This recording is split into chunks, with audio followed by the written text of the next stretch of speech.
Here on a Tuesday afternoon.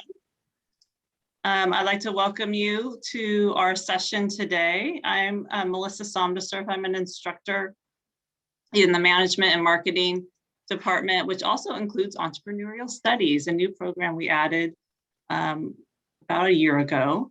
And so adding this new program gives us the opportunity to provide you with speakers where you can learn from individuals outside the classroom instruction. And so this is one session we'd like to offer you. And hopefully you can pick up some new ideas, be inspired, learn some new skills from people who have run their own businesses. And that's our goal today. Thank you to Judy Fox, who is our Regional Director of Business and Entrepreneurship for the California Community College's Chancellor's Office, who helps us with these events, as well as our host, which today is Kenny Turner. He works for NIFTY, which is the Network for Teaching Entrepreneurship. And our topic today is e-commerce. And you'll be provided with information about launching your own online business. So I'd like to turn it over to Kenny so you can introduce our speaker. Thank you, Melissa. Thank you, everyone. I'm really glad to be here. This is the second of two of webinars that we've done. Last week, we did a workshop on access to capital. If you missed that, you'll be able to get that resource and video soon. And today we're doing a workshop on e-commerce and so much more. Like there's e-commerce and there's so much more elements surrounding it. And our guest speaker is going to tell a lot about himself and his history and the work that he has done and is doing. At the Network for Teaching Entrepreneurship, we form partnerships like this so that we can provide entrepreneurship education to a variety of communities in, all over LA, in and out of state, and globally as well. So NIFTY's been around for over 30 years. We partner and provide this content all the time. And we look to continuously work with partners like El Camino Community College that has a heart for providing resources to their students, to the community around El Camino College, et cetera. And so thank you for allowing us to be here with you today. In the chat throughout the presentation, you'll be able to ask questions. We're going to be fielding those questions. We'll have a set time at the end where you can ask a set amount of questions. But all the way through, we'll be cultivating or capturing those questions. You can feel free to ask them in the chat. Where possible, our guest speaker will answer a few of them along the way as well. So let's get started. Don't want to lose any time for our guest speaker. And today, we are graced with the presence of Mr. Mike Gallucci. And Mike Gallucci is an e-commerce entrepreneur and executive leader experienced in creating and growing demand marketing tech, website optimization, business operations, and content production. He co-founded, scaled, and exited sportsmemorabilia.com, the global leader of authentic autograph memorabilia online. Acquired by the global leader of licensed sports apparel, Fanatics Inc., a $6 billion vertical commerce unicorn.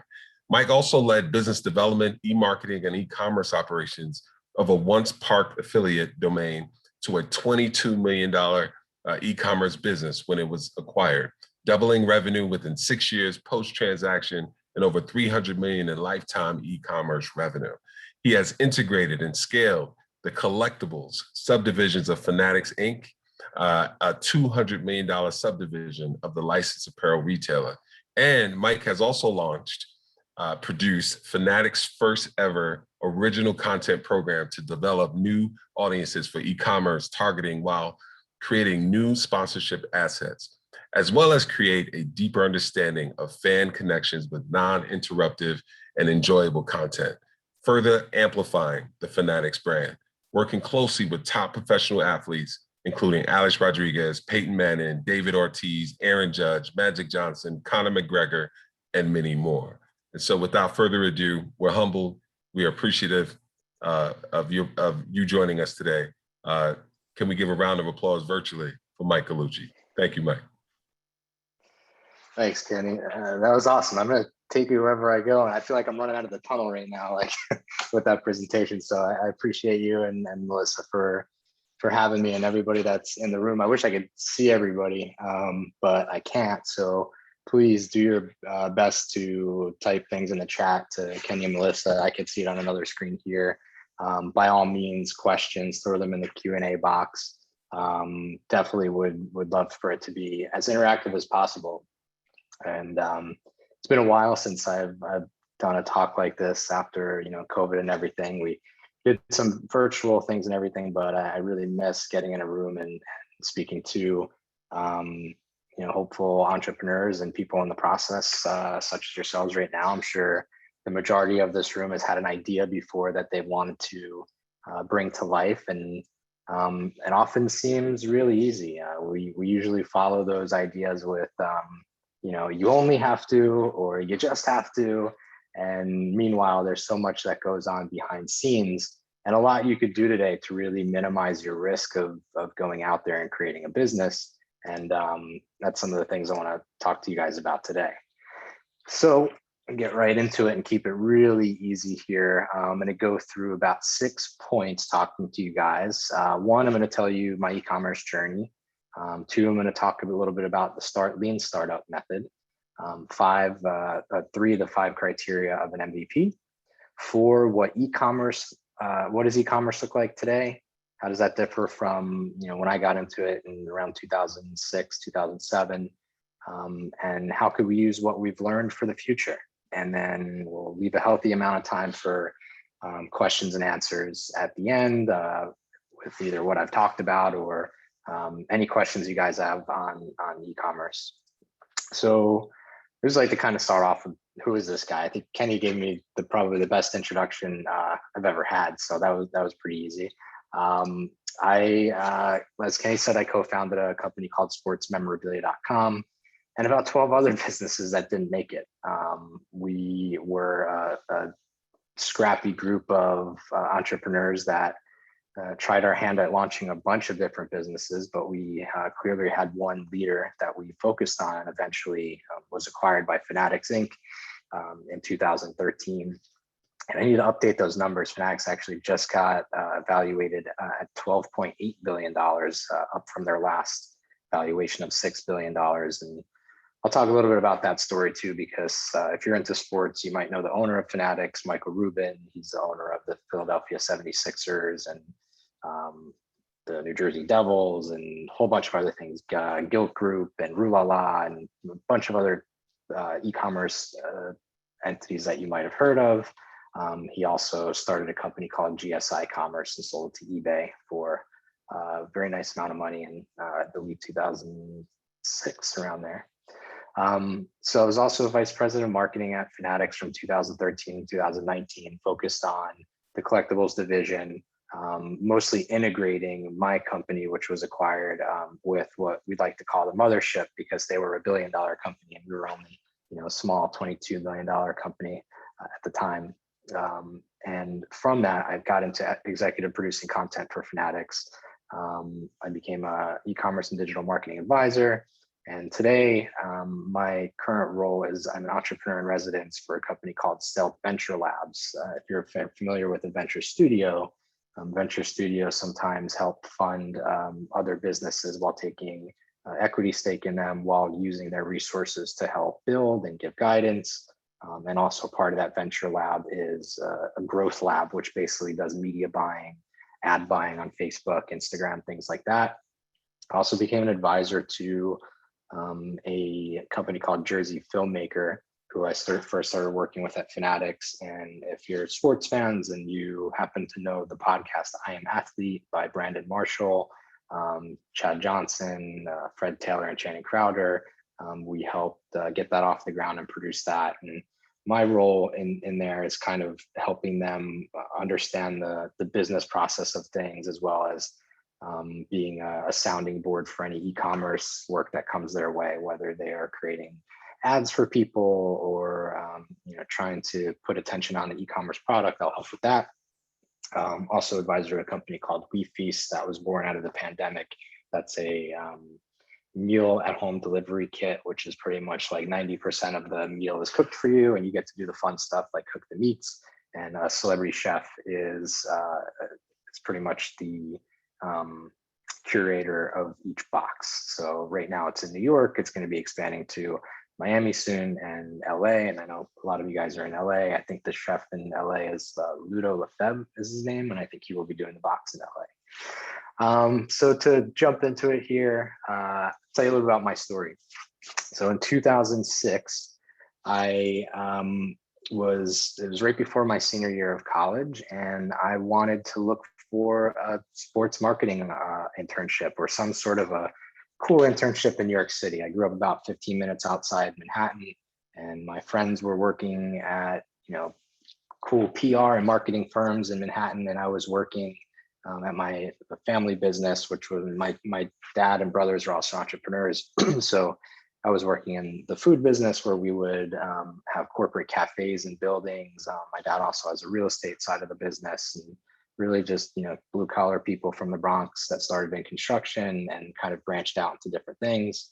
And I said, hey, let me jump on Craigslist, because Craigslist was where you went in 2006 to find jobs, not so much today. And yesterday, actually, I went into Wayback Machine. If you don't know what Wayback Machine is, it's an internet archive. So you could actually throw any website in there, and you can pick a year going all the way back to, I think, 2001 or something like that. You could actually surf the website that was there in 2005 or 2006. And it's a cool little tool to go back. You can see what Google looked like in 2006 or what eBay looked like in 2009. So yesterday I said, see if I could find my actual internship posting, and I actually found it on here. And this is how I became a partner in the company sportsmemorabilia.com. So I took a chance and went into this office, and it was just two guys. It was very typical e-commerce startup. And the interesting thing about that was I took this hour-and-a-half commute from northern New Jersey to the office in Manhattan. It was a 3-hour round trip commute, and my cost of commute and not even including meals was way more than I was getting paid, $50 weekly. But added bonus of free free pizza and beer on Fridays. So I was obviously in as a 21-year-old. But I was really intrigued when I got in the office and I learned about the main capital partner and his background. He had just had his digital agency acquired, an advertising agency, and in 2005, 2006, the big thing then was kind of pop-ups and kind of pesky things that got in your way. So it wasn't exactly, modern day advertising, but just more to the fact that, the internet's constantly changing, and what's around today might not be around tomorrow. If you guys are familiar with what Facebook and Apple is going through right now with the iOS 14 updates, that's changing the landscape of marketing. So point being, everything's constantly changing, but I recognize that this guy, his name was Jesse, understood a valuable skill with the internet that at the time you couldn't really get from school. You had to sit next to somebody with a paper and pen and learn. And that was my first lesson when I walked into this office, was have your paper and pen always ready and take notes. And I actually still have a lot of those notebooks, and it's fun to look back on what I learned in 2006 about the internet. So a little motivational quote here: opportunity is missed by most people because it's dressed in overalls and looks like work. It wasn't that fun taking that commute and going into the city and doing all that stuff. But back then, internet cowboys were the thing. And that's what I looked like in 2006 and 2007, going to the office. This was actually in Miami. We moved the business from New York to Miami. But we didn't have much money to do things. You could see my BlackBerry there, and pens and papers and calculator, and no iPhones at the time. And this is how we took pictures of products. I grabbed light bulbs and background. I don't even know what I'm doing here, but that's how we put things online back then. And in the lean startup, you are wearing many hats. So when you start, you figure it out. And just a little bit more about how we grew. This is with sportsmemorabilia.com. We figured out what areas to eventually move into to expand our market and grow. So one Sunday I went into the office and had some plywood ordered, and looked up on Google how to build a framing table and started hammering it together. And 3-4 months later, built a team, and we started framing a lot of the orders that were coming in.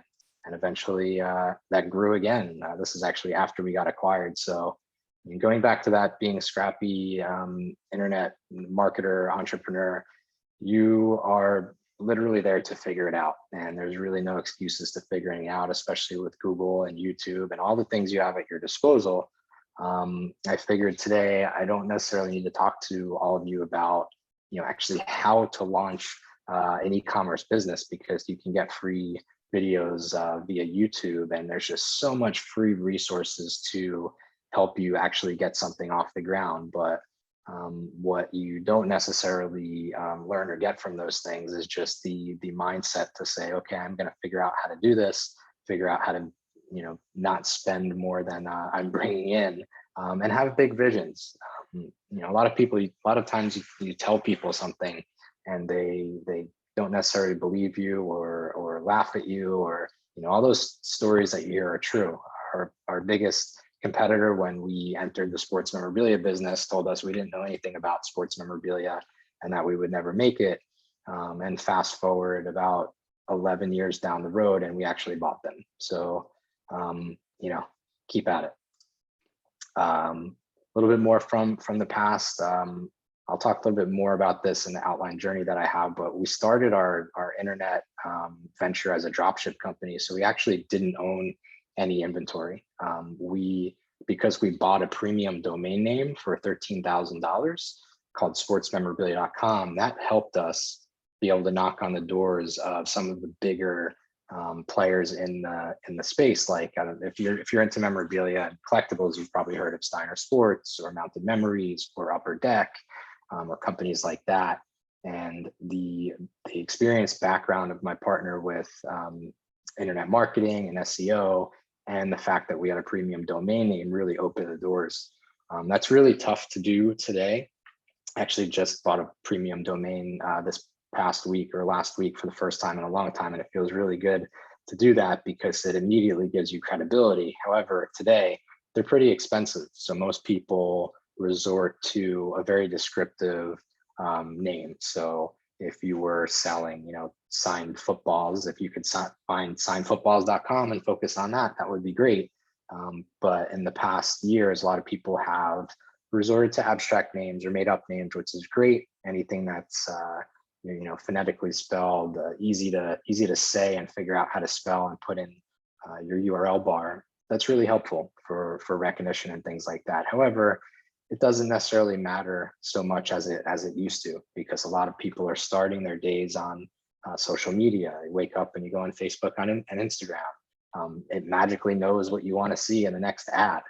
So it's very different back then when we started with a base foundation of search engine optimization, which I'll talk about in a little bit, which means that basically when somebody wants something and they go to Google and they type it in, we show up in the first 1 to 3 spots. There's a precipitous drop off after the first organic spot in Google. I think it's something like 80 or 90%. So at the time, owning that first spot was really important because we own the first spot for things like signed footballs, autographed helmets, and we owned a very broad keyword base and also a very what they call long tail keyword base. So when you're talking about broad searches, you're talking about autographed football, and you're talking about long tail, you're talking about autographed football signed by Peyton Manning or something like that, something more long tail. So again, here's just to represent how we started. We had a website, we were sending traffic to it. We had a table behind us of what were the best sellers at the time, which were Derek Jeter baseballs, Mariano Rivera baseball, a lot of New York based items, LA based items, Chicago, all the big teams. And we made our strategic inventory buys on what was selling. Then the right, you can kind of see the growth here, and things were kind of messy. And these are the moments you're like, oh my God, what are we doing? Where's all the organization? And just being able to really muscle through that and also have fun with it was really important. When you get into the game of entrepreneurship, there's not necessarily a 9 to 5. You have the potential to spend a lot of hours at your office or in your fulfillment center, and it's nice to be doing something that you like. So if you can find something that you're passionate in and you don't necessarily mind spending so much time, in the office and doing things, that's certainly helpful. And then we were a lot more organized once we got acquired. That's in our Fanatics warehouse. As you can see, things are actually on shelves and actually have barcodes and labels and everything. But it started with crazy ideas and just testing things and putting things together. And then we'll also talk about, how to reach this type of scale and what levers I pulled and my team pulled to be able to get to something like this, because this vision is not done by 1 or 5 or 10 or 50 or 100 people.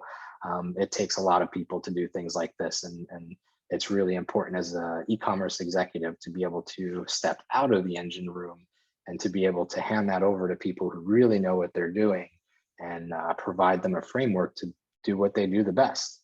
And then you get to stand there and look cool in a photo. But that's, I don't know, 12 years later.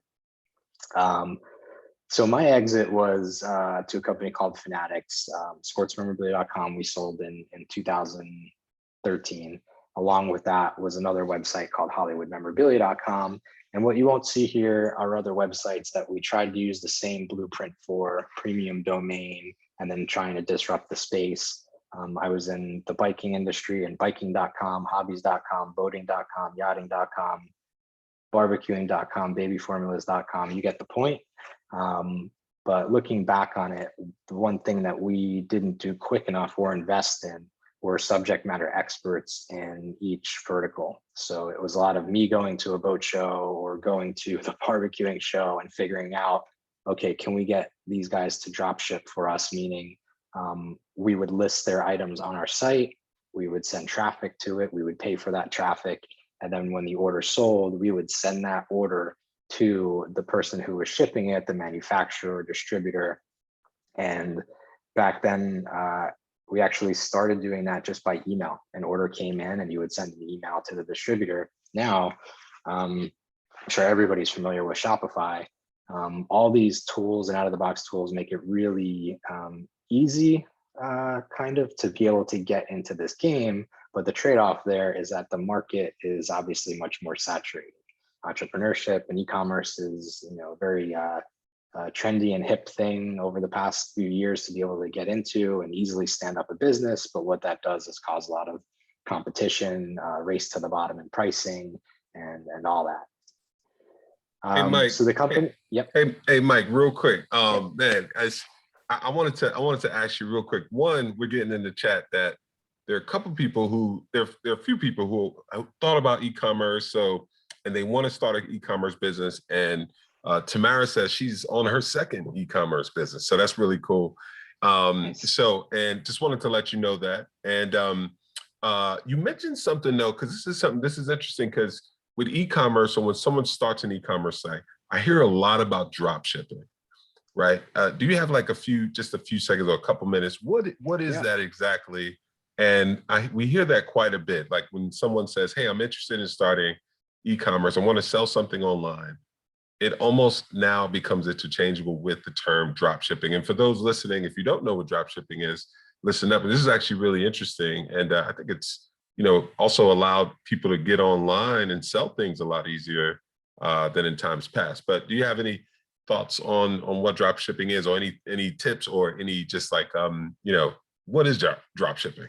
How does that work? Yeah, absolutely. And congrats to Tamara on the second e-commerce business. That's exciting. And is it the second concurrent one, or did you happen to make an exit or merger with the first one? I'd love for you to drop it in the chat. And if you're juggling too, that's awesome. But yeah, drop ship is a term that is basically means that you don't own the product. You own the product when an order comes into your site and you place an order with the distributor, and you're making that relationship up front. Shopify offers marketplaces where you can sign up as a drop shipper. Our approach to it was to go direct to the person who owned the product and make a case why we were a good fit to sell for them. And our value props were, we have a premium domain, we're going to be going to other people anyway. We have people experienced in e-commerce, where a lot of the people who were selling the products still weren't really good at e-commerce yet. Everybody at the time was like, oh, I've got a website. But we said, okay, but how much are you selling? And we built a system to be able to automatically pull products off someone's website, off someone's eBay store. That's called a web scrape. If you have a programmer write a code that automatically has a bot basically go to eBay or a website and look down the web page and pull an image, pull the price, pull the title, that's kind of old school. That's actually one of the big reasons we were so successful, is that we had developers do that. And that was just kind of born out of our mind, like, hey, developers, can you write something where you pull all of this stuff automatically? And tomorrow, can you do it again to see if it's still on the site so we don't sell something we're not out of? But a lot of people today are up to speed on all that, and will have a inventory list on an Excel or a CSV or some sort of a digital file that passes back and forth. So if an item retails for $100, you might be getting it for $50, and you make the $50 margin in between. But not all drop shippers are created equal. Sometimes they say you need to sell this for $100 and your cost is $80, and that squishes your margin. And as an internet entrepreneur, you need to be able to say, is there enough margin? Is there enough profit in there for me to be able to market the product, do Facebook ads or Google ads? Is there enough money in there for me to account for operational expenses? Is there enough money in there to account for returns and cancellations and all those things?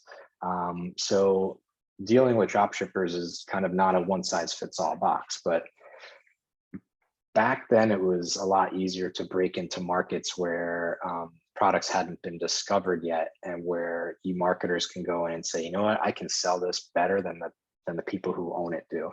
And sometimes you still can. People who are distributors or manufacturers might just want to say, hey, I'm just a manufacturer and distributor. But a lot of times the manufacturer will sell to a distributor, and then the drop shipper gets to buy from the distributor. Now, this all depends on the industry you're in.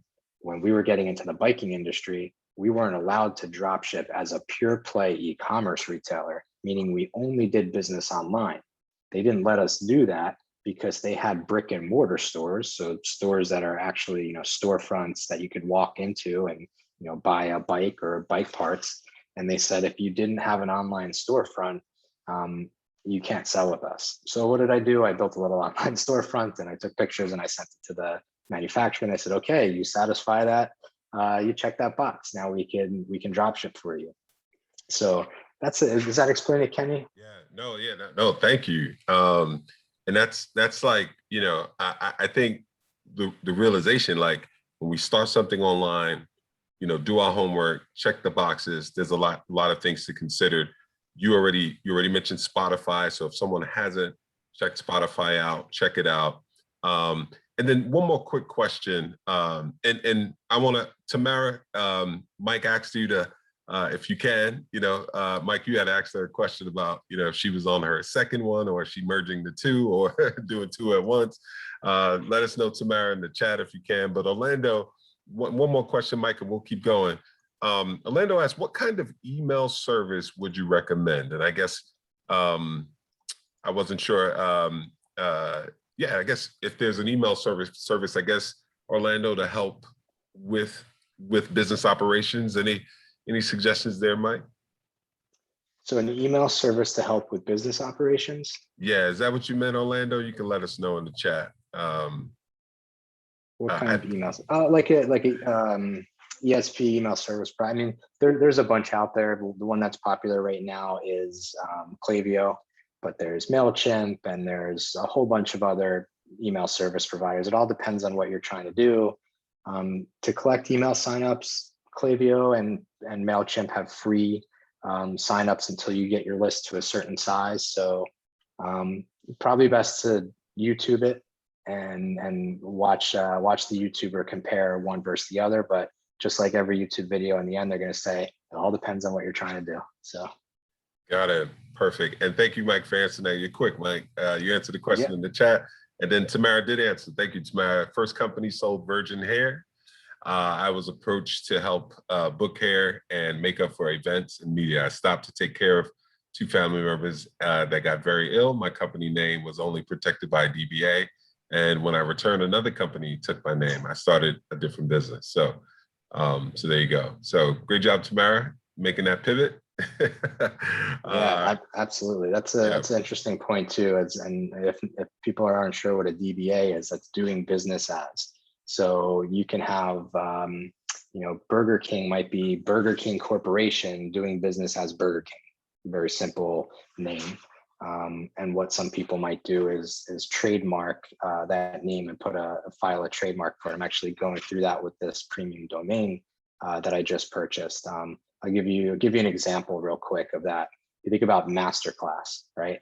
Masterclass is that everybody it's like almost a household name now, where you can go online and pay a monthly subscription and watch videos from experts. And people would say, oh yeah, just go watch the Masterclass. And they're connecting that with the brand name. But Masterclass is actually two words, master class, and it means a class taught by an expert. You can't trademark a category or a widely used name, Masterclass. But if you put them together, that becomes a word mark. So Masterclass as one word, you can now trademark. And look what they did there. Now the household name of the two names Masterclass is synonymous with the company that actually puts out masterclasses. So as an internet entrepreneur, when you're looking at domains and what could I name my business, there's a simple, just Google trademark search. And that's how you would find out if somebody owns the trademark to that name. And you want to be careful of building a business upon a name that's trademarked against. Cool. Thank you, Mike. And so we'll continue. Just wanted to pit stop for some Q&A. We got more questions piling up. So we'll let you keep going, and then we'll take another moment to answer some more questions. Yeah, absolutely. I got a quick answer for how you get in contact with the seller of a premium domain. You always want to go through a domain broker. You don't want to let them know who you are. If you're trying to buy the domain, candles.com, and you're a candle maker, I'm probably going to put a higher price on it because I know you're a candle maker. So that's just a broad example, but domains.com, Sedu, SCDO, just Google premium domains and let somebody else do the negotiating for you, or pretend to be a different person that's negotiating on their behalf. I do that all the time. Thanks for the questions there. So I kind of went through the launch of sportsmemorabilia.com. The way I got involved in it was by funding of a previous successful entrepreneur. He, like I said, he had sold his business, but he did a pretty good job of just leading the overall strategy and building a team of young utility players. I was 22 at the time when I came on full-time and moved to Miami to build a business with my other business partner, who was a 27-year-old CEO at the time. But we just had the mindset of being kind of digitally native. I was always into tech and computers, not from so much the development side, but really the usability side, and just how to easily navigate computers. Now, pretty much everybody who grows up in these generations is digitally native.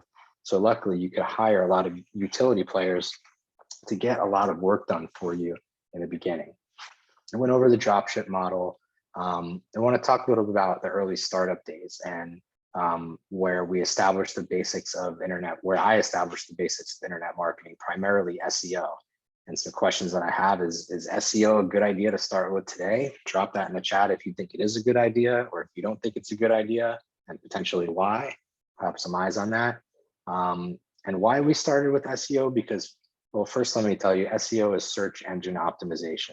So when you do a Google search and all those rankings are there underneath the paid ads. So when you go to Google and you do a search, there'll be a bunch of paid ads, which when I was starting, it was about this big, and now it's this big. Reason being, Google and Facebook and all those companies, they make money on those paid ads. But the reason why there was so little in the beginning is they sucked us in. They got us to use this awesome service. And part of their business plan was, we're going to take the pain for a long time and get everybody to adopt it. And then when the time is right, we will start to make money. If you watch the movie Social Network, you'll see this is kind of how Facebook started. Facebook and the founder of Facebook, Mark Zuckerberg, and his partner, who was the CFO at the time, they were kind of at each other of when to start monetizing the site. And the founder, Mark Zuckerberg, wanted to wait as long as he could to get people to adopt it. But at a certain point, especially if you're being invested in, you have venture capital and things like that, you have to pay a return to the investors and you have to show them that you're making money. So why did we start with SEO? At the time, SEM, which is the paid ads, it wasn't very much saturated. So when you did a Google search, there was maybe one, if any, paid ads above it. So we were standing out right in front, and the market didn't really know how to do that yet. So we identified a market that we called sleepy. They were a little bit older. The hobby of collecting, was big in the 70s and 80s and a little bit in the 90s. It started to dip down in the 2000s, but it was still always a great gift. There was always a mom or a dad that wanted to get their kid, a signed Reggie Jackson baseball or, Magic Johnson basketball. There was always a gift or a birthday or an anniversary. So it was a really nice business to be in where people were always searching. And then in 2006 and 2007, there wasn't Instagram, there was Facebook, but people weren't going there for commerce yet. There wasn't really much inspiration platforms other than TV, and not enough people spent time on YouTube. And with TV, we couldn't really measure the results right away in a direct way unless we did some sort of a coupon code. But we were internet guys and girls, and we wanted to get in there and really make a dent in the SEO. And that's where the attention was. That's really important to always think about, where is the attention of people? Is it on Google? Is it on Instagram? So a quick high level understanding of how Google works is basically an algorithm. It's a math equation that figures out where to rank you.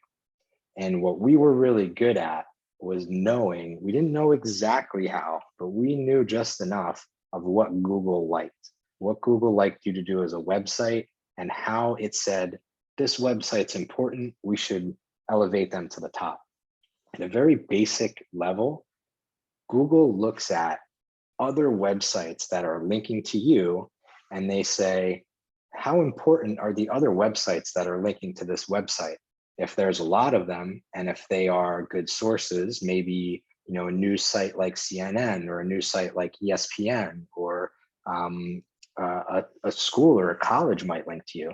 All of those things are taken into account, and depending on what the link says is what the keyword's going to rank you for. So for example, if ESPN wrote a story and said, sportsmemorabilia.com has the best selection of autographed baseballs in a blue text, then Google would say, oh, that's the keyword autographed baseballs. So when somebody types in Google autographed baseballs, they're going to say, what site out there is everybody linking to, especially with that anchor text autographed baseballs? Well, that's what I spent pretty much my first 3 to 6 months of my internet marketing career doing, was figuring out how to get other websites to link to me and put that blue text autographed baseball. And my business partner incentivized me for it. And that was really the start of me understanding how algorithms work. And remember this concept, because later in the presentation, we'll get back to that. And I'm going to run through these things pretty quickly because we're kind of eating up time here on this. But this foundation of internet marketing applies all the way to today.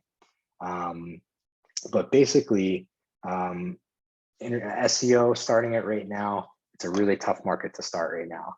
It's important, and you have to look at long tail searches by writing a lot of content and everything. But the attention isn't there today. If you could guess what the attention is, throw it in the Q&A. A couple of things that I really thought were important for me was my customer connection and wearing many hats. I answered the phone in the beginning. I was answering every call. I was being, there you go, attention's on social media, absolutely. I was answering the phones, and I was being a live chat operator, meaning I was chatting, typing with people on the site. Some days I made someone's day. I got them the product in time and they loved it. And I can remember I ruined an 8-year-old's Christmas because one of our drop shippers didn't get in there in time, but I took the brunt of that.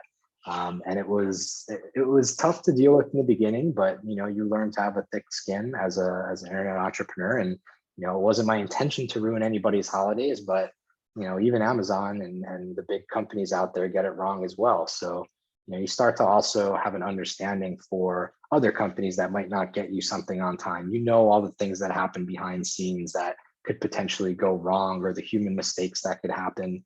And I actually enjoyed talking to those customers and calming them down and trying to make their days right. And seeing what we could do. I always love to go above and beyond because it paid off, way more than just trying to take somebody's money and take a sale. So I was determined to reduce customer satisfaction, and eventually I read that Kayak, the travel company, implemented a strategy like this where they actually once a month, I believe, they stopped all their development work and they put their developers and engineers on the phones to answer the phones. And what that helped was developers would said, I'm not going to take another phone call where this person can't do this on the side. I need to fix this right away. So it really helped them understand the customer journey and what the pain points are, because that communication of your front end customer service and salespeople through to your people who talk to the developers, because there needs to be somebody who sits in between those two. Those are two very different languages. The front of the operations speak to developers. Developers are very literal and they will tell you exactly what you ask them to do. They will not depart from that. But a great piece of learning for me was really understand your customers. The great thing about starting a business in the beginning is you get to talk to them and understand what their pain points are and what they want. And feel free kind of to jump in as you have questions. I'm just going to keep plowing through here as we're getting close. So I see a question, so I'm going to answer it real quick. For an e-commerce startup, what do you think is the best way to gain customers and reach your target market? Right now, it's social media for sure, and I'll get into that in a little bit. Influencer marketing, I'll touch on that too. If it's a macro influencer, it could potentially cost you a lot of money. You just have to be able to tie an ROI, or return on investment. If an influencer wants you to pay them $5,000 to post on their Instagram about something, I hope you're making more than $10,000 or more than $5,000, or being able to justify gaining customers from that. So bootstrapping and reinvesting profits. Now that we were drop shipping and we didn't have to spend money on inventory in the beginning, we were building our profit and building our buying power so we can hire more people. Our first hires were customer service representative to answer the phones. Originally, it was my business partner's mom. It was salespeople to answer incoming calls to sell more product. And then eventually full-time developers and designers and things like that. Today, design and development is so easy to outsource with sites like Fiverr and Upwork, and Shopify has a special site called Store Tasker, where you can ask somebody to do development work in your store, and through Shopify, give them access to go in there, and you wake up the next morning and it's done for you. Very easy. But then we focused on processes. We were hiring people and we had to make sure that they were all working together in the right ways, because at the time, the business was just in my head. I had to get that out on paper and I had to tell that to other people, and also realize what my strengths were. If my strengths were not putting that out on paper to document processes, I needed to hire a really organized person so I can verbally speak that to them and say, I need you to write all this down and put this into a process. Technology, we built technology to be able to automate orders, to be able to tell when an order went from being received and into framing and into shipping, because customers were calling in. So eliminating customer service time on phones and everything like that was huge for us, because now that time can be spent on other things. All of this had compounding effects on revenue and profits. So the better we got at hiring, the better we got at processes, the better we got at technology, we were making more profit and incremental profit every year, and the business was growing. The growth looked like a hockey stick. It was going straight up year after year, double digits, sometimes reaching triple digits, and things were going really well. We were doing the right things. We were making the process very simple for people, because it was easy to go out there and buy memorabilia somewhere. But what we did was we created a network around the country of people who had product and made it super simple for people to come to one place, a one-stop shop. That strategy is pretty much understood now, which is why drop ship and things like that are much tougher today, rather than figuring out what pain point can I solve for someone and what product can I make and then sell direct to consumer, and it's my own brand. So you always have the biggest margins when you're selling your own brand. That's why a lot of B2B companies now, business to business, are looking to go direct to consumer, because their profits like this, they want to open it up and go direct to consumer. However, they have to figure out how to do that. And that's where One of the things that I'm doing at Stealth now is helping B2B companies figure out how to get into the D2C space. A little bit more on the journey, then we started implementing SEM, which I had mentioned before, affiliate marketing, which is other people who have websites and traffic, sending that traffic to you, and they get a little piece of the sale, usually anywhere between 8 and 12%. So if somebody had a blog that was talking about sports memorabilia or collecting, they were attracting enthusiasts of that category. And to send traffic to us, if that resulted in a sale, we would pay them 8 to 12%. Now there's affiliate apps you can install on Shopify, which makes things super easy. Basically, it's a unique link that each affiliate gets. And if the customer clicks that link, we're able to track that. We're able to track that they came from the collector's blog into our site and bought. And there's usually a window that's allowed for us to pay out on that. So for example, if somebody went to the blog site, click through, that affiliate would have 30 days of a window for that person to purchase. Maybe they didn't want to purchase today. A lot of these things, especially the higher ticket things that are above $200, $300, require more than a snap purchase of, oh yeah, I want to buy $1,000 signed baseball. Sometimes it took a couple of days to figure out if they wanted to make that purchase. And then kind of finally, one of the things that I really loved getting into was analytics and saving time. So, you start with, even now, the company that I'm at now, we're helping some startups, and the analytics is very manual. So you go into Shopify, you download the analytics, and it goes into an Excel spreadsheet. And constantly my business partners were saying, where are we at for the day? What's our revenue number for the day? Where are we at in terms of yesterday? Are we up or are we down? Month over month. So this time last month, were we making more money or less money? So we built analytics to be able to automatically tell those things and do those calculations. But again, in today's world of technology, there's a lot of out-of-the-box applications that you can use to be able to do those things automatically and have dashboards on your phone. Shopify has a pretty basic dashboard that kind of tells you that type of stuff. And a major indicator of e-commerce metrics that I think you guys should all know if you're getting into e-commerce is the CPA, which is the cost per acquisition. You always want to know how much you're acquiring customers for. And that's simply, if you are spending $10 to get 1,000 people to your site, and a certain percentage of those buy, you have to take a calculation of how much you're spending in marketing versus how much the product costs, and you have to see what that is. If you're spending more to acquire a customer, say your item is $50, you're selling a $50 item, and it costs you $75 to acquire that customer, you're losing $25. If it costs you $10 to acquire that customer, you're making $40. But you also have to take into account the cost of that item in there, because it's obviously not all profit. Now, in a subscription model e-commerce business, let's say like Blue Apron. Let's say if you're buying a Blue Apron box for $50 and it's a monthly subscription. Now, in those businesses, the customer acquisition cost might be $100, but that's okay for their business model, because they know that the average customer sticks around for 3 months. So if you paid $100 for a customer and your box is $50, you're going to sell that one customer at $50. You're at a $50 loss. The second month, you're at a break even. And the third month, you start to make money. And as you build your e-commerce business, you start to look at these trends and figure out, how do we keep the customer around for longer?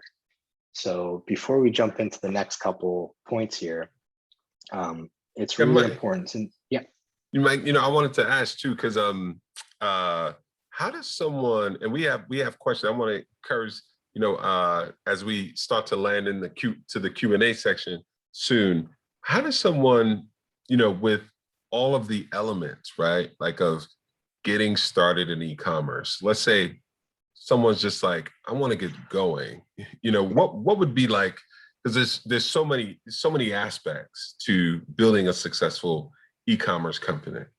If you had to give like, top 2 or 3 tips for someone who's getting started, might have limited resources, but they, to get going, but they want to get going.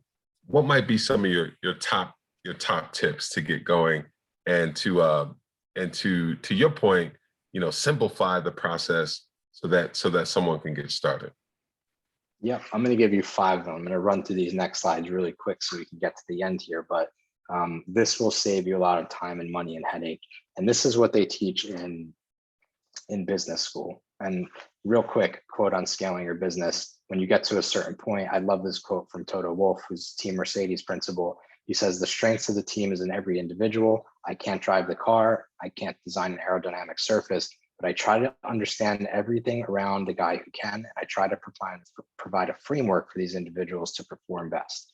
So when you're at the beginning of your e-commerce career, beginning of being an entrepreneur, you wear all these hats. But as you grow into an executive, you have to, what we call, let go of the vine, and you have to let all of these other talented individuals run your company for you. And you have to understand just enough about them. So more on that. If you haven't seen F1 Drive to Survive, definitely watch that. It's not only a great sports documentary, but it talks a lot about business. But to your point there, Kenny, to get started, the best possible thing to do is a lean startup method. And this is what they teach at business schools. And basically the lean startup method helps you shorten your development cycles for a product. And it helps you understand if your product's viable, or if the market's the market's giving you signals that maybe the market's not ready for it. And what that helps you avoid is overspending, spending all of your capital, spending your investment capital, all that type of stuff. You're pretty much out of the game. Nothing's guaranteed to work from the start. So if you could emphasize customer feedback over your own intuition sometimes, and be flexible and not over plan, this is super important to start up. And again, this is what they teach in the Harvard business schools and Wharton business schools of the world. This information is all pretty easily accessible online. If you search lean startup or MVP, which is minimum viable product, that's what you'll learn. And to your point, Kenny, to get started, you need to look for the minimum viable product. You need to look for the most basic core product that you want to put out into the market. And there's really 5 indicators for doing this. And that's 1, you want to make sure that you have a passionate audience, and that the audience isn't too broad and it isn't too narrow. So you want to go a mile deep and an inch wide. Think about Amazon, Apple, and Google. Amazon started with books. Now look at them, they have everything. But if they didn't get started with those books, they wouldn't have been started at all. Apple started with computers. Now they have phones and watches and everything. Google started with a simple search bar, and now they're in huge advertising business and a whole bunch of other stuff that Google does with products. But the important part is that the passionate audience is clearly defined, specific, and identifiable. And here's a quick example. If you want to start a fashion line, should you target both women and men, both? If you follow the MVP path and you just target one of those groups, you'll have a natural progression extension into another line without entering a whole new market. So sometimes we get all these great ideas and we want to hit this whole big market. You really need to reel that back down and say, I'm going to hit a certain specific market, but it's great if there are other markets I can get into. Because if your one avenue is not working, you want to be trying to go out there and create a business for everybody. So number 1, passionate audience. Number 2, total addressable market, which is what they call the TAM, T-A-M, and it's your scaling potential. Is the market big enough for you to grow? And this is especially important if you're going to be taking on investment at some point, because people don't want to invest in you unless there's room to grow. Our benchmark is 5 million to 10 million people in interest group size in Facebook. So if you Google Facebook Business Manager and learn how to use that, and learn how to get in there and understand interest groups on Facebook, Facebook's the best and easiest way to understand how big a market is. If that market isn't 5 million or ideally 10 million people, if it's lower than that, like 100,000 or 200,000, you don't have a big total addressable market, and you're not going to be able to actually make enough money to sustain your business and hire people and grow. And if it's a really big market, there might be big players in there already. You have to see who has control of the market. Maybe you can disrupt. So it's more of a bottom-up approach than a top-down approach. If the market research says the industry is significant, but the members of that interest group are only a couple 100,000, you've already avoided your first mistake. And that's really important as an internet entrepreneur. avoiding mistakes are just as important as your wins, because nothing is worse than flushing all your money and capital down the toilet early on. The next is unique value propositions. So getting started, you want to make sure your product has a unique value proposition. These are things you need to ask yourself before you get started. So after you identify a large passionate audience, the product needs to pass the unique product test. Unique products should have benefits built into the experience, not just features. So benefits are the reason why people buy things. They're the value that people get from using the product. They're the why behind the product. You know, why do I have an Apple Watch? It makes my life easier. It could take my heart rate when I run, all that type of stuff. The features are what goes into the products, like specs. So you want to make sure that those things have unique value proposition. I was just called yesterday about something, always called every day about an idea somebody has, and I couldn't understand the unique value proposition, but the person on the other end of the phone was so passionate about their product. I said, maybe it will work, but to me, I don't see what's unique about this product. There's a whole bunch of others out there. And if your plan is to outmarket everybody else, that's really tough. The other thing is unit economics. And we briefly talked about this before. You want to be able to make money from your product and have enough money left over to be able to scale, grow, hire people. And at the end of the day, pay yourself. A lot of people get into business and they're paying their employees and they're paying for their rent and all this stuff. And at the end of the day, there's no money to pay yourself. So you want to break it down into that one unit and understand exactly how much you're going to spend. If you're selling a $100 item and that item costs you $40 to make, where is that other $60 going? How much are you going to budget for marketing? Is it 10%? Is it 20%? Do you need to come hard out of the gates and spend 40% for a certain amount of time? Those are things you need to think about before you start an online business. You want to avoid the race to the bottom. When I say that, you want to avoid getting into markets where you just want to undercut other people. Amazon's a really tough place to do that because often it is a race to the bottom to be the lowest price person, because just as we talked about algorithms before, marketplaces award you spots for things like low price and all that stuff. So if you're in the business to just sell something cheap and disrupt the business, that's really tough. So potentially look for opportunities to cut out middlemen or vertically integrate. One of the popular examples used is like Dollar Shave Club. So they go straight from making the razor direct to someone's home, as opposed to other companies that would sell to distributors or, you know, CVS or, you know, Walmart and things like that. But ironically, after you break into the industry, then you can go and actually sell on there, but they disrupted by cutting out middlemen. A little bit more on unit economics. When you get started, your product should not drop below 50% gross margins. That means if you're selling your product for $100, it shouldn't cost you more than $50 to make it. You have to be able to distribute it and pay for logistics and shipping and marketing. And I keep talking about that because this is a very much a common mistake where people have lower than 50% margins, especially in the subscription world, where it takes you 2 or 3 months to make your money back or to make a profit. So if you're thinking about getting into e-commerce, learn more about unit economics, know how much profits in your product and how much you're going to spend and really how long you could be doing that. Don't launch a business with unfavorable products. Last is solve a market pain. We as a society, we like painkillers. We don't necessarily like vitamins. Vitamins are nice to have. You know, if you're going to go out in the town the night before, you're going to take your vitamins and make sure you drink your water. And no, when you wake up in the morning with a hangover, you will do anything you want to get a painkiller. You want that aspirin. That's basically what you're trying to solve for when you create these products. What is the painkiller? What is the must-have product rather than a nice-to-have product? And it's so tough because nice-to-have products are fun to talk about and they're fun to try to bring to market, but they will drain you of your money.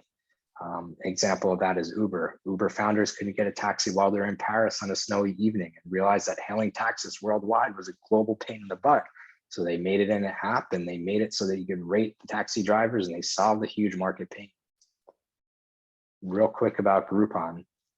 Groupon was born out of the idea of a founder's frustration in canceling a mobile phone contract. And the founder wanted to leverage the collective bargaining power of people to rally around a cause.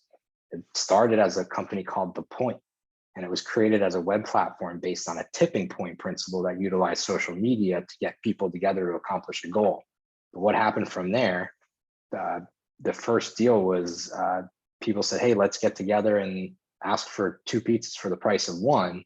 And the market, the people who were using the app loved that. And the founders followed the market signals, not their original idea of what this should have been. And they leaned into that and they created this huge company, Groupon. So launching that was their minimum viable product. That was the minimum product they can put out there. And their mind was open to be able to pivot into something else. That's super important. Okay, I got a couple more slides left here and I can wrap up, but did that answer your question on kind of what to do to get started and how to think about getting started in e-commerce?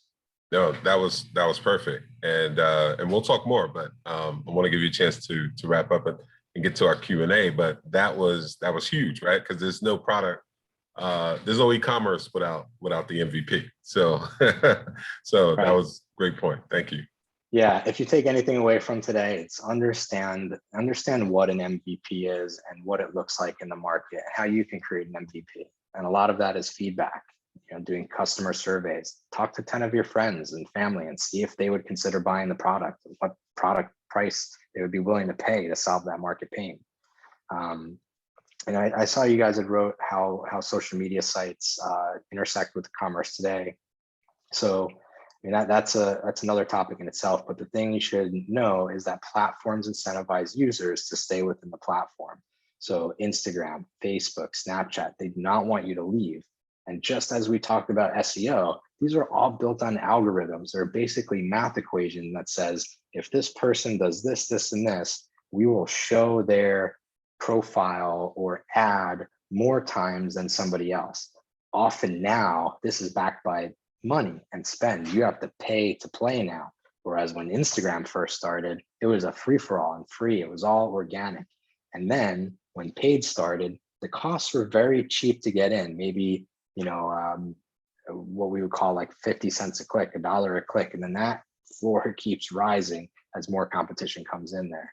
So the ability to test out new platforms like TikTok and Snapchat and to utilize the strategies for that specific platform. Don't go try to put, a Facebook post or Instagram style post on TikTok. Do what people like on TikTok, play into the platform. What's working with paid social advertising at the moment? Another thing you should leave with is the understanding of user-generated content. User-generated content is pretty much like if I got sent a new Sony camera, and I got my iPhone, and I said, I just got the new Sony camera. It's great. It's got all these features. And then I send that to Sony, and maybe Sony pays me. Maybe they give me a discount. But right now in the marketplace, user-generated content is actually performing better than what you would consider your standard expensive production, commercial, and everything. So even more so than high-paid influencers. So what we're looking for is people with good personalities. They have good energy. They don't even need to have a big following, because what you can do now on these platforms is, me as the brand, I could latch onto your Instagram profile and I could spend ad dollars against it. So I could, what's called whitelisting.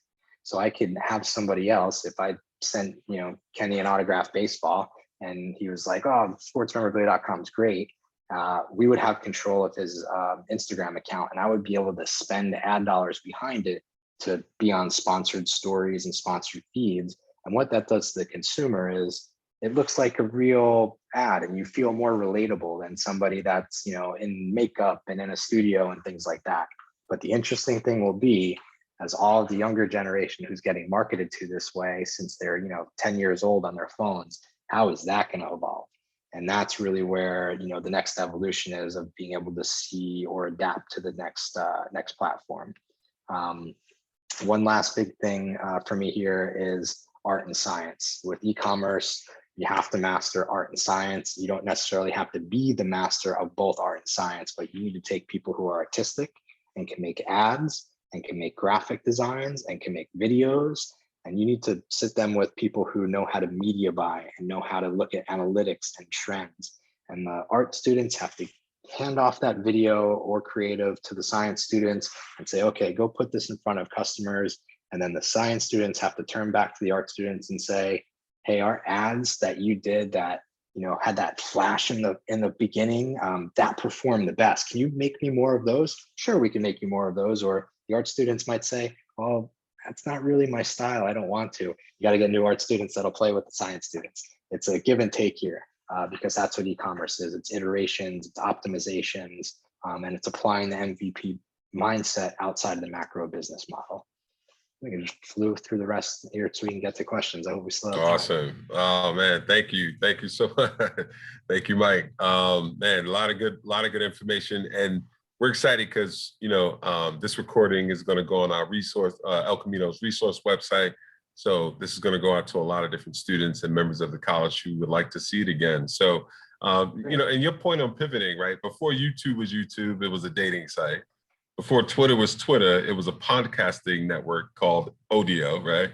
And before Instagram was Instagram, it was a confusing mobile app called Bourbon that nobody used. So to your point about pivoting and knowing when to pivot and how it happens all the time in business, it was a phenomenal point. So thank you for that.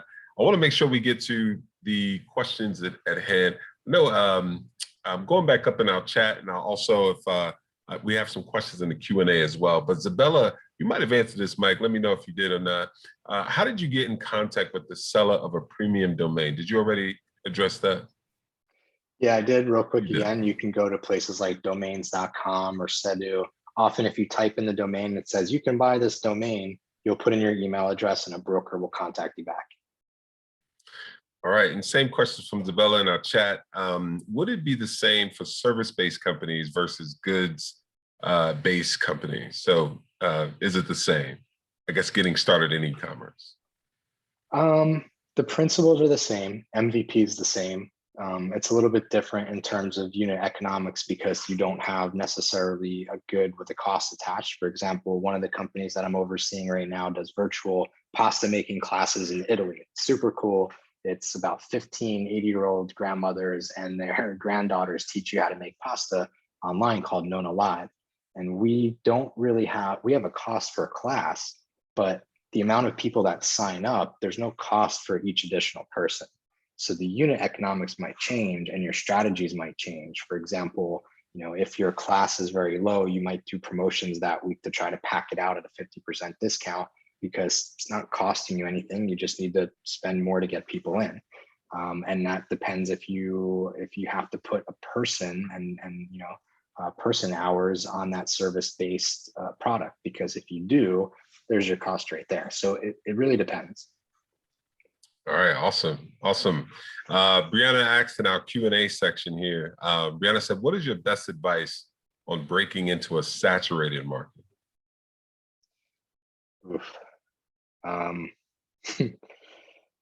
Have a lot of capital or get lucky or have some sort of a unique, whatever you do has got to be unique. It can't be what everybody else is doing. You have to be able to disrupt it in some sort of a way. It could be a saturated market, but you could know something or know new logistics route that somebody might not know. So if you could pick it apart and it's unique, then you can get into it. But if you're going to get into selling smartphones, good luck. Right. Yeah, I was going to go back to your point on unique value proposition for that. And hone in on that. So thank you. So Jacob also said, what was scaling your business like? Does drop shipping affect how that plays out? Does it make it easier or harder? It's kind of like maybe two questions in there. What was scaling your business like? How did drop shipping affect that? And does it make it easier or harder? Scaling my business was fun, nerve-wracking, sleepless, awesome, every type of emotion you could put in there. That's what it was like. But it definitely took a team. It took a lot of persistence and being smart, not overextending ourselves and really sticking to what we did best. Anytime we tried to go too far out the box, we would kind of hit a wall. And you really have, as you start to scale, you have to take into account people and humans and their time spent at work. So there's a lot that goes into it. But I think if this is what you're into, there's this kind of a voice inside you that just says keep going. High pain tolerance, basically. And does drop shipping affect how that plays out? It does actually. And there's a strategy to that. And if you know of Amazon, Amazon's basically a drop shipper for, when they started, because if you were selling, I'll give you an example. I had a beach blankets business. So I was selling beach blankets and I was putting them on Amazon.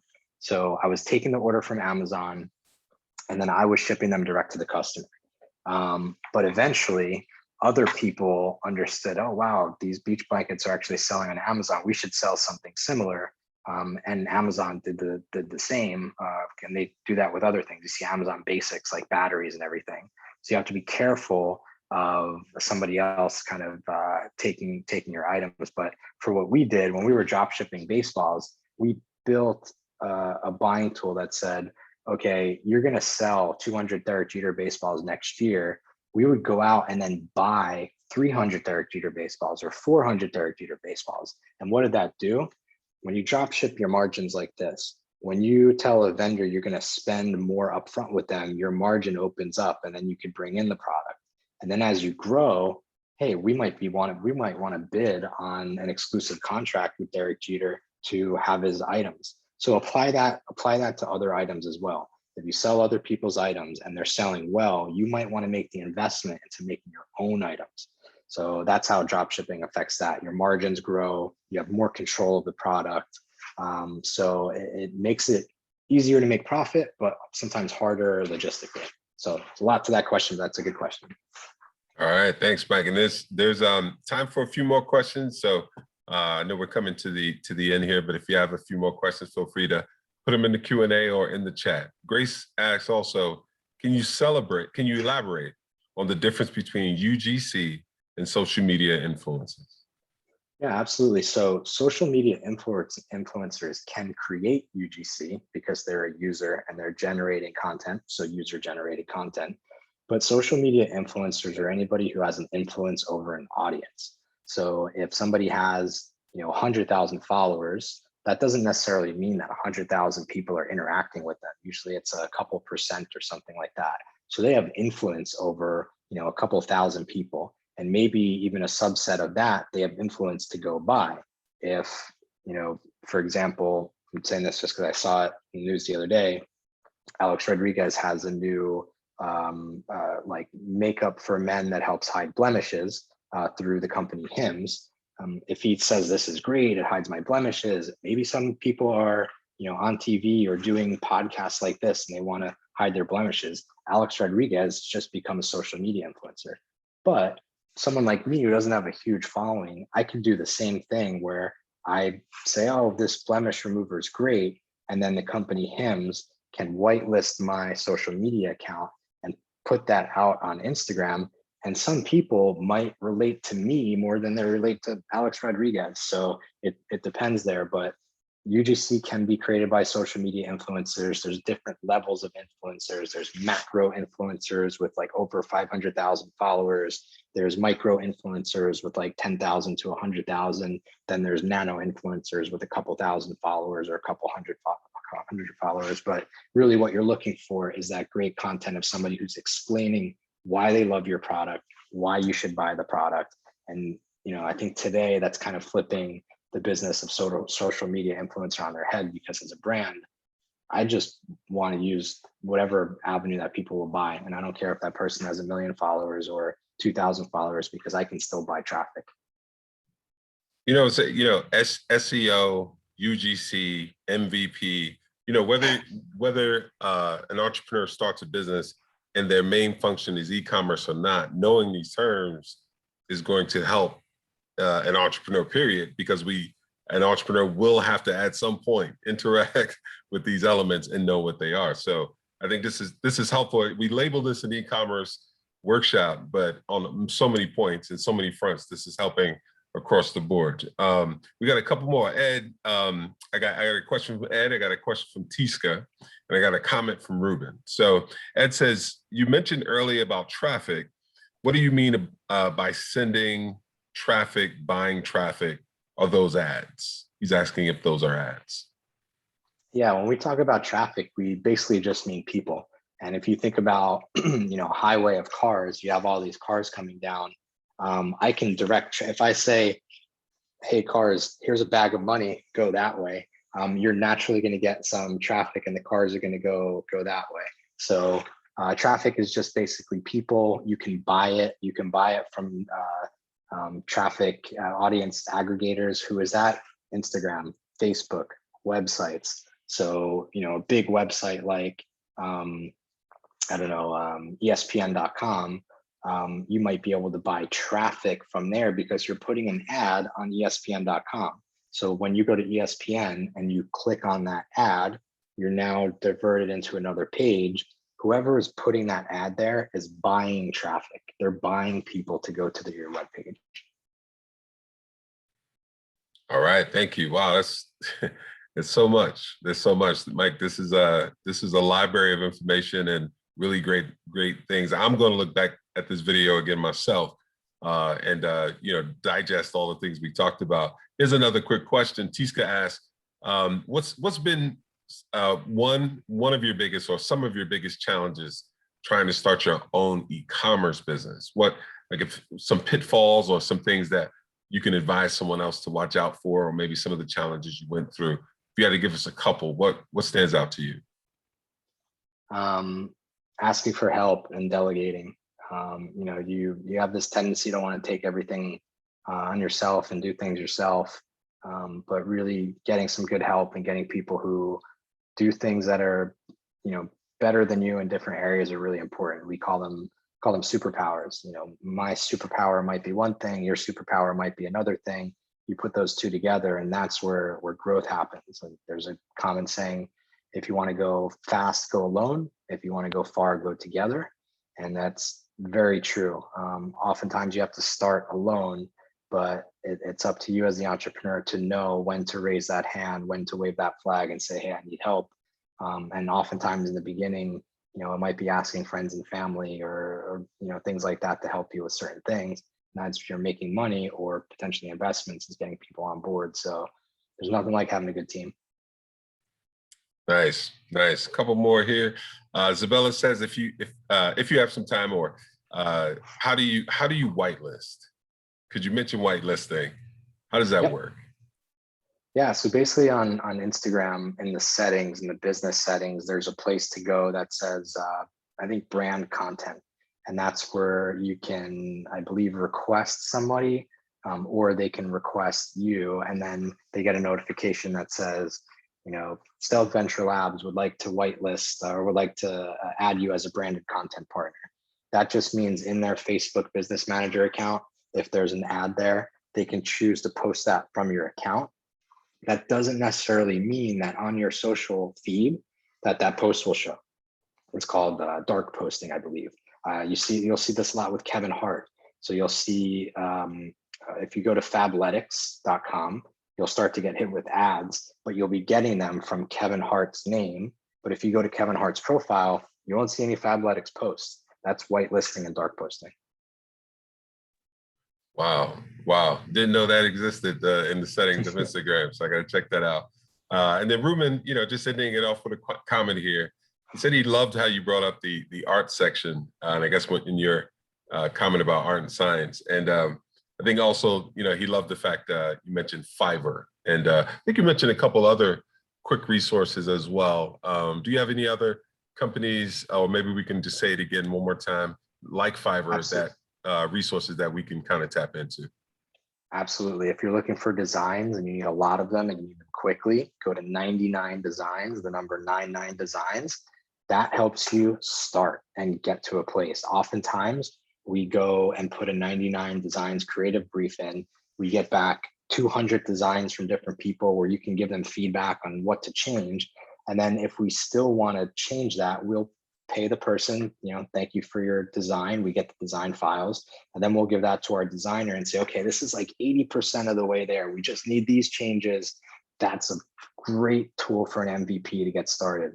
A lot of people waste most of their time on branding and logos and everything in the beginning and never get their stuff off the ground. Just get something out there and go. Trust me, you can change it later. It's not that big of a deal. Just get it out there. Mike, can't thank you enough, man, for all of the knowledge, the wisdom, your experience. We really appreciate everything you shared with us today. We know you didn't have to. You took time out to share with us. So I know that if we were in person, you'd hear a round of applause for all the information you shared. So we're really, really thankful for all the information that you shared with us. So thank you. I represent everybody who's on this call with us today. Really appreciate it. Any final words of wisdom, thoughts before we close out? Yeah, thanks guys for having me. Obviously, this is super fun for me to talk about, and I can go on forever about this stuff. But yeah, just start, have fun with it. It's not always going to be wins, but definitely learn, have fun with it, iterate, optimize, and just keep at it. Yeah. All right. Thank you, Mike. I appreciate it, man. Thank you. I know you're on LinkedIn, like the rest of us. Want to encourage everybody who's on the call, if you're not on LinkedIn, stay up to date with what we're all doing on LinkedIn. Find us all on LinkedIn. That'll be your task. Find it. If you don't have a LinkedIn account, create one. Find us on there. Stay connected 100%. Again, I want to thank El Camino College. I want to give them an opportunity. I put something in the chat, a couple things in the chat. One, I put a survey in the chat. Let us know how we did today. We want to come back and provide more workshops for you, be a resource for you for a long time. And also, I put a resource in there for you to know that if you want to continue your journey around entrepreneurship and business, El Camino College has options for you. So I'm going to ask Melissa. Melissa, you want to speak a little bit more about that and how someone can sign up for the upcoming courses? That'd be fantastic. Thanks. Thanks, Mike and Kenny. I enjoyed sitting back and just listening to the discussion. I did not know about Groupon Start, so that was fantastic.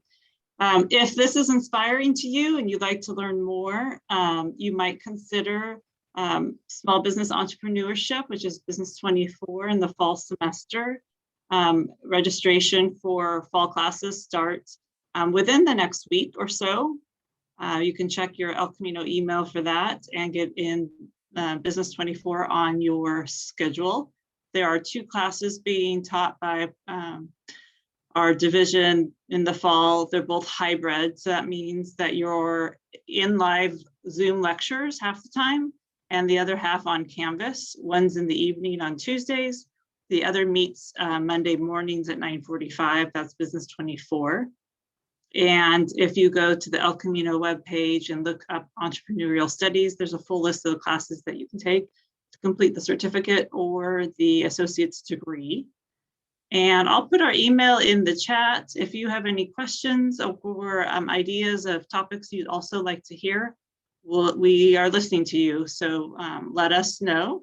You'll also get an email in the next few weeks once our website launches that has this recording and the recording from last Tuesday and other resources for you. So it's going to be a live website linked to our El Camino webpage, and it's coming up real soon. We'll let you know when it's live, and you'll find some tools there to help you with developing your small business or just to get started. All right, awesome. Well, thank you so much. And we're excited because there's the basic principles of business, and the courses allow you to learn the basic principles, but also explore entrepreneurship, right? And so not just static, knowledge, but also disrupting knowledge of entrepreneurship and what that means to an industry and how you can be an entrepreneurial thinker and disruptor in a good way. So thank you everybody for joining us today. Again, this will be available on the El Camino website soon. Mike, thank you again. We appreciate your time, and have a phenomenal week, everybody. Looking forward to seeing you on the next webinar. Thanks, guys. See ya. Thanks, Mike.